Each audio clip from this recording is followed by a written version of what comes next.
Olá, sou Fábio Cironi, estou fazendo uma análise do livro Super Crunchers para a matéria Análise de Viabilidade de Projetos que eu cursei com a turma Gerenciamento de Projetos 5 da FGV Unidade de Bauru. No livro, o autor faz uma comparação entre alguns métodos de superanálise com a intuição de profissionais em algumas áreas. Os métodos mais utilizados no livro são a regressão e os testes randômicos. A regressão é o método utilizado com análise de dados, um grande volume de dados armazenado em banco, e a partir dessa análise é feita uma previsão do que os clientes ou das situações que irão ocorrer.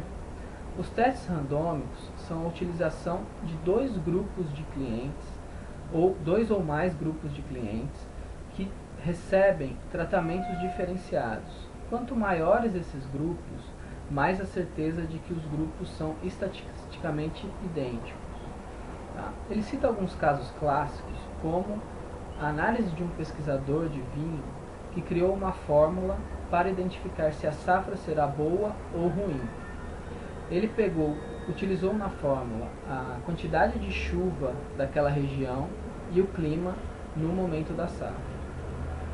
Os degustadores, enófilos, acharam isso um absurdo, que como eles, com anos de experiência e um paladar refinado, saberiam menos do que uma simples fórmula matemática.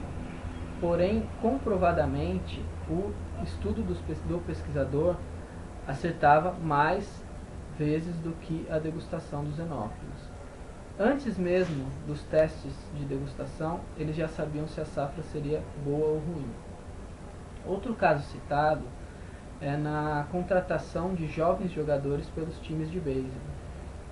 Os pesquisadores pegaram análise de dados para identificar se um jogador seria bom ou ruim para ser contratado para uma equipe. Isso batia de frente com a atuação dos famosos olheiros, que viam um jogo e já achavam que sabia se o jogador seria bom ou ruim para a equipe. Porém, apenas a análise de alguns jogos não seria suficiente para identificar um bom jogador, porque muitas vezes os olheiros têm alguns preconceitos baseados em estética ou em tipo físico. Às vezes um batedor que está um pouco acima do peso já é descartado inicialmente por esses olheiros, o que os estudos comprovavam que deveria ser diferente. Algumas empresas já estão utilizando análise de dados para prever as próximas compras do cliente, ou quais produtos os seus clientes poderiam comprar de acordo com as suas compras anteriores. Isso facilita muito no momento de fazer promoções, de atrair o cliente para a sua loja, para efetuar novas compras.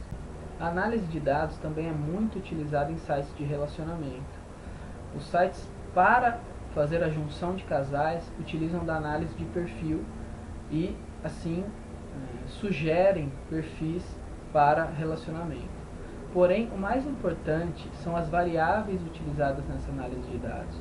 Considerando que os dados são os mesmos, cada site tem algumas variáveis para a junção de casais. Por exemplo, existem sites que juntam casais complementares e outros que juntam casais com similaridade no perfil.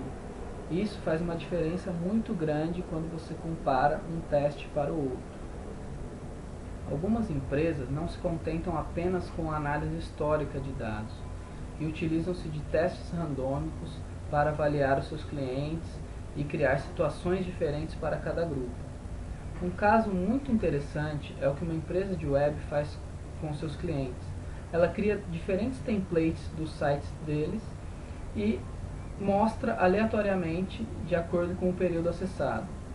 Após esse período, ela faz a análise de qual dos dois templates se moldou melhor para aquele nicho de clientes estabelecido.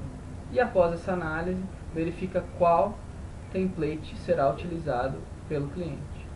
Um outro caso interessante é o AdWords do Google. Você consegue mostrar diferentes anúncios para uma mesma palavra-chave. E após um período você consegue avaliar qual dos dois anúncios é mais relevante para o seu grupo de clientes. Se fizermos uma comparação de quem é melhor, os especialistas ou a análise de dados, 100% das vezes vamos perceber que a análise de dados é melhor que os especialistas. Elas sempre vão trazer diagnósticos, no caso da medicina, ou no caso do direito, uma sentença, sempre vão se aproximar mais da realidade do que os especialistas. Os especialistas muitas vezes agem com o coração, apenas com a intuição e erram em suas decisões. O que o estudo quer é a utilização da superanálise em conjunto com a intuição dos especialistas. Na medicina existe um software chamado Isabel que faz diagnósticos baseados nas inclusões dos sintomas através de um especialista. Mas ele não aponta um diagnóstico exato, ele dá sugestões de diagnósticos. E isso pode ser utilizado muito bem por profissionais. Eles colocam os sintomas dos pacientes e, baseado nas sugestões do software, ele pode indicar a melhor em conjunto com a sua intuição. Esse é o tempo ideal para iniciação da utilização da superanálise, pois, como ela utiliza um volume muito grande de dados, ela requer também uma parte tecnológica sofisticada, com um grande HD para armazenamento e um processamento amplo. Então, hoje, os bytes se proliferam na internet ou para armazenamento em HDs. Então, os especialistas visualizam esse momento como o momento ideal para o crescimento da superanálise.